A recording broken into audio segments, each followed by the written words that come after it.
Hello friends, welcome back to Tanglish to English channel.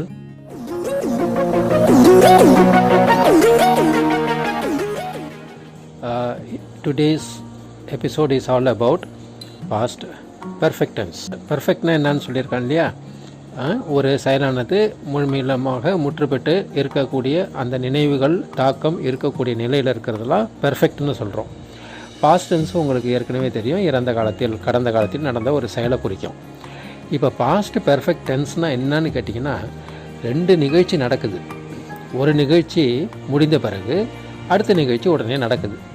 இது ரெண்டையும் ஒரே சென்டென்ஸில் நம்ம சொல்கிறது தான் பாஸ்ட் பெர்ஃபெக்ட் டென்ஸ். ஒன்று பாஸ்ட் டென்ஸாக இருக்குது, சிம்பிள் பாஸ்ட்டாக இருக்குது, இன்னொன்று பெர்ஃபெக்ட் டென்ஸாக இருக்குது. அதை தான் நம்ம இதில் பார்க்க போகிறோம். இப்போ டெஃபினேஷன் சொல்கிறேன், புரியுதான்னு பாருங்கள். Past perfect tense, it is used to show an action that was completed before another action began. என்ன அர்த்தம்னு பாருங்க. To show an action that was completed, ஒரு செயலானது முற்று பெறுகிறது, முடிவு பெற்று விட்டது அல்லது முழுமை பெற்று விட்டது. எப்போ? Before another action began, இன்னொரு செயல் தொடங்குவதற்கு முன்பாக ஒரு செயலானது முற்று பெற்று இருக்க வேண்டும். இன்னும் தெளிவாக சொல்கிறேன், முதல்ல இங்கிலீஷில் சொல்கிறேன், நல்லா கவனமாக கேளுங்க, அப்புறம் நான் தமிழில் எக்ஸ்பிளைன் பண்ணுறேன். When there are two past actions in the same sentence, the action that was completed earlier is put in the past perfect tense and the other action is put in the simple past tense. இதுதான் ஒரு காம்ப்ரஹென்சிவான முழுமையான ஒரு definition வச்சுக்கலாம் அல்லது explanation சொல்லலாம். when there are two past actions, ரெண்டு கடந்த கால செயல்கள் நடைபெறுகின்றன in the same sentence, ஒரே வாக்கியத்தில், the action that was completed earlier, முன்பு நடைபெற்று கொண்டிருந்து முற்று பெற்ற ஒரு செயல் is put in the past perfect tense. அப்போ முன்னாடி நடந்து முடிவு பெற்ற ஒரு செயலை பெர்ஃபெக்ட் டென்ஸில் சொல்லணும். அப்போ ஹேட் வந்துடும் இல்லையா. முதல்ல முடிவு பெற்ற செயலை குறிப்பிடும்போது ஹேடு பாஸ்ட் டென்ஸ் போட்டுருவோம். ஃபினிஷ்னா ஃபினிஷ்டு, ரீச்னா ரீச்டுன்னு போட்டுருவோம். ஓகேவா? ரெண்டாவது நடந்த செயல் இருக்குது பார்த்தீங்களா, அதை சிம்பிள் பாஸ்ட் டென்ஸில் போட்டுருங்க. ரெண்டாவது நடந்த ஆக்ஷனை you have to put it in the simple past tense. மறுபடியும் டெஃபினேஷனை படிக்கிறேன், நல்லா கவனிச்சிங்கன்னா தெரியும்.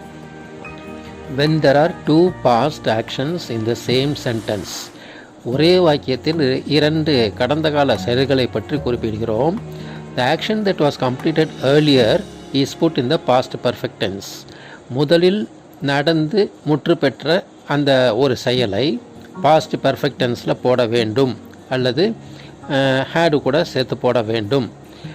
அடுத்து நடந்த செயல் and the other action is put in the simple past tense. அடுத்த செயலை சாதாரண பாஸ்ட் டென்ஸ் பார்த்தோம் இல்லையா, சிம்பிள் பாஸ்ட்டு, அந்த பாஸ்ட் டென்ஸில் நம்ம போடணும். இப்போ ஹேவ்னா ஹேடுன்னு வரும், லீவ்னா லெஃப்ட்டுன்னு வரும், கோனா வென்ட்டுன்னு வரும். அந்த மாதிரி ரெண்டாவது செயலை போடணும். ஓகேவா? இப்போ சென்டென்ஸோட பார்ப்போங்களா? ஓகே, ஃபஸ்ட் எக்ஸாம்பிள் பாருங்கள். when we reached the station, the train had already left. when we reached the station, the train had already left. நாங்கள் ரயில் நிலையத்தை அடைந்த போது அந்த ட்ரெயினானது had already left, ஏற்கனவே புறப்பட்டு விட்டு இருந்தது அப்படி தான் வரும். புறப்பட்டது, ஏற்கனவே புறப்பட்டு போயிடுச்சு. போன பிறகு தான் என்ன பண்ணோம், நாங்கள் போய் ஸ்டேஷனை அடைந்தோம். அப்போ முதல்ல நடந்த செயல் எது? ட்ரெயின் போனது. அப்போ ஹேட் ஆல்ரெடி லெஃப்ட்டு, ஹேடு லெஃப்ட்டுங்கிறத பாஸ்ட் பெர்ஃபெக்டில் நம்ம போட்டுடுறோம். ரெண்டாவது நடந்த செயல் எது? நம்ம போய் ஸ்டேஷனை அடைஞ்சது, போய் சேர்ந்தது.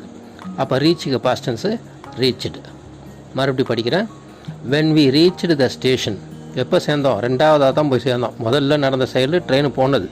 அதனால் when we reached the station, நாங்கள் ஸ்டேஷன் அடைந்த போது the train had already left, ட்ரெயினானது ஏற்கனவே போயிருந்தது. இன்னொரு எக்ஸாம்பிள் பாருங்கள். when I when I had finished my works, I went for a walk. When I had finished my works, I went for a walk.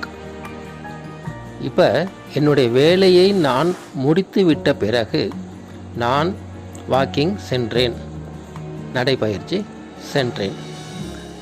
சரியா? when I had finished my works, முதல்ல நடந்த செயல் எது?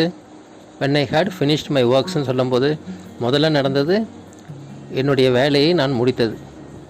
அதுக்கப்புறம் தான் நான் என்ன பண்ணேன்? வாக்கிங் போனேன். அப்போ ஐ வெண்ட் ஃபார் அ வாக்குங்கிறது கோவுக்கு பாஸ்ட் டென்ஸு வெண்ட்டு, அதனால் ஐ வெண்ட் ஃபார் அ வாக்குன்னு சிம்பிள் பாஸ்ட் டென்ஸில் போட்டுடுறோம் செயல். ரெண்டாவது நடைபெற்ற செயலை வந்து சிம்பிள் பாஸ்ட்லேயும், முதல்ல நடைபெற்ற செயலை பாஸ்ட் பெர்ஃபெக்ட்லேயும் பெர்ஃபெக்ட் டென்ஸ்லேயும் நம்ம போடுறோம். இன்னொரு எக்ஸாம்பிள் தரேன். He had posted the letter early last week. He had posted the letter last week. அவன் போன வாரம் ஆரம்பத்திலேயே கடிதத்தை எழுதி போஸ்ட் பண்ணி விட்டான். அப்போ ஹேட் போஸ்டடுங்கிறது பாஸ்ட் டென்ஸு, பெர்ஃபெக்ட் டென்ஸு. ஓகேவா? He had posted the letter early last week. இன்னொரு எக்ஸாம்பிள் பாருங்கள். I had sent the mail before he arrived. I had sent the mail before he arrived. அவன் வரத்துக்கு முன்னாடியே நான் மெயில் அனுப்பிச்சிட்டேன். அவன் வந்ததுங்கிறது ரெண்டாவது செயல், அது வந்து சிம்பிள் பாஸ்ட் டென்ஸில் போடுறோம். முதல்ல நடந்து முடிஞ்ச செயல் எது? மெயில் அனுப்பிச்சது. ஐ ஹேட் சென்ட், அப்போ ஹேட் சென்ட்டுங்கிறது பெர்ஃபெக்ட் டென்ஸில் இருக்குது. ஓகேவா? இப்போ கடைசியாக முடிக்கிறதுக்கு முன்னாடி இது என்ன ஃபார்மில் வரும் அப்படின்னு பார்த்தீங்கன்னா, ஹேடு வரும், ஹேஸு வராது, ஹேடு வரும், ஹேவு வராது. ஏன்னா ஹேஸுக்கும் ஹேவுக்கும் பாஸ்ட் டென்ஸ்னால் ஹேடு தான். அதனால் பாஸ்ட் பெர்ஃபெக்ட் டென்ஸில் என்ன ஃபார்மில் வரும்னு பார்த்தீங்கன்னா, என்ன வடிவத்தில் வரும்னா ஹேடு ப்ளஸ் வெர்பு 3 ஃபார்மில் வரும், வெர்ப் 3 ஃபார்மில் வரும். ஓகேவா? இதோட என்ன பண்ணலாமா? பாஸ்ட் பெர்ஃபெக்ட் கண்டினியூஸ் டென்ஸுங்கிறது it is used to show an action that was going on before another actionங்கிறது explanation. Past perfect continuous tense எதை குறிக்குது அப்படின்னு பார்த்தோன்னா, ரெண்டு ஆக்ஷன் நடக்குது, அதில் ஒரு ஆக்ஷன் என்ன பண்ணுது, ரெண்டுமே பாஸ்ட் டென்ஸ் தான். அதில் வந்து ரெண்டு ஆக்ஷன் நடக்கும்போது ஒரு ஆக்ஷன் இன்னொரு ஆக்ஷனுக்கு முன்னாடி நடந்ததாக குறிப்பிடுறோம். ரெண்டு ஆக்ஷன் நடக்குது, அதில் ஒரு ஆக்ஷன் ஒரு செயலுக்கு முன்னாடி நடைபெற்று கொண்டு இருந்த ஒரு செயலாக இருக்குது. அப்போ பயன்படுத்துவது தான் பாஸ்ட் பெர்ஃபெக்ட் கண்டினியூஸ் டென்ஸ். பாஸ்ட்டும் இருக்குது, பெர்ஃபெக்டும் இருக்குது, கண்டினியூஸாக இருக்குது. 3 அம்சமும் இருந்துச்சுன்னா பாஸ்ட் பெர்ஃபெக்ட் கண்டினியூஸ்னு சொல்கிறோம். இப்போ சொன்னது புரியலன்னா வேறு விதமாக சொல்கிறாங்க, கவனிங்க. Past perfect continuous tense tells us about an action began before a certain point in the past and continued up to that time. Past perfect continuous tense tells us about an action began before a certain point in the past and continued up to that time னு சொன்னோம்.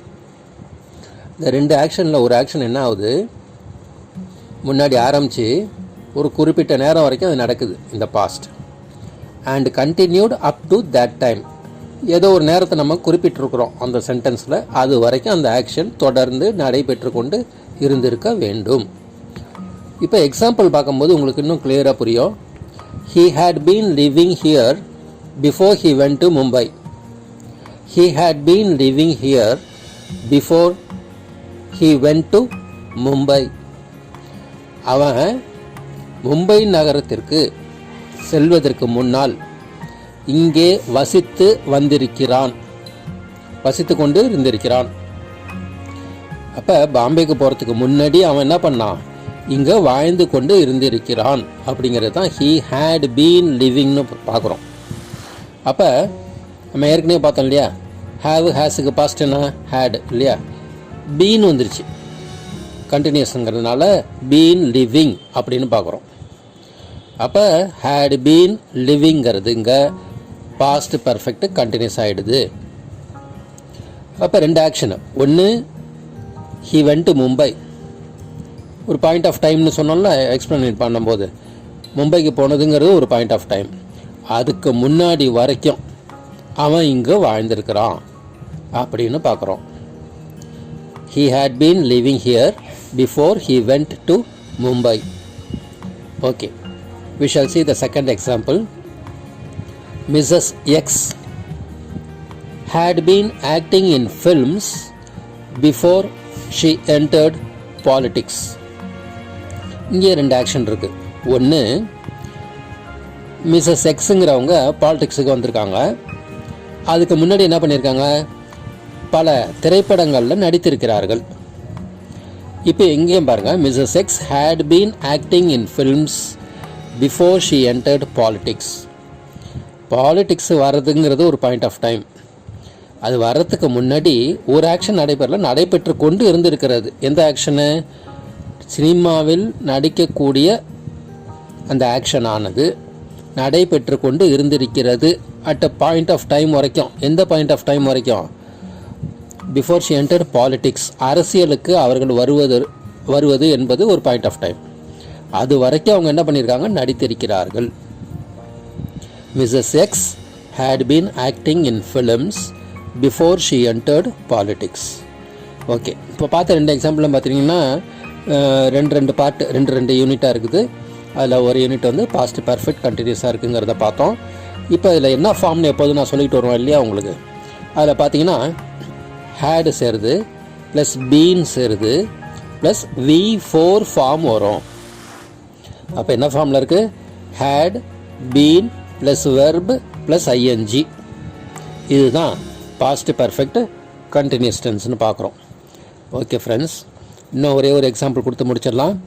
They had been speaking about this the whole day. Had been speakingங்கிறது இந்த இடத்துல past perfect continuous. They had been speaking, அவர்கள் பேசிக்கொண்டிருந்திருக்கிறார்கள் about this, இதை பற்றி, the whole day. the whole dayங்கிறது ஒரு point of time வச்சுக்கிட்டோன்னு சொன்னால் they had been speakingங்கிறது past perfect continuous tense. Okay, we will wind up the session now. See you next week. Bye.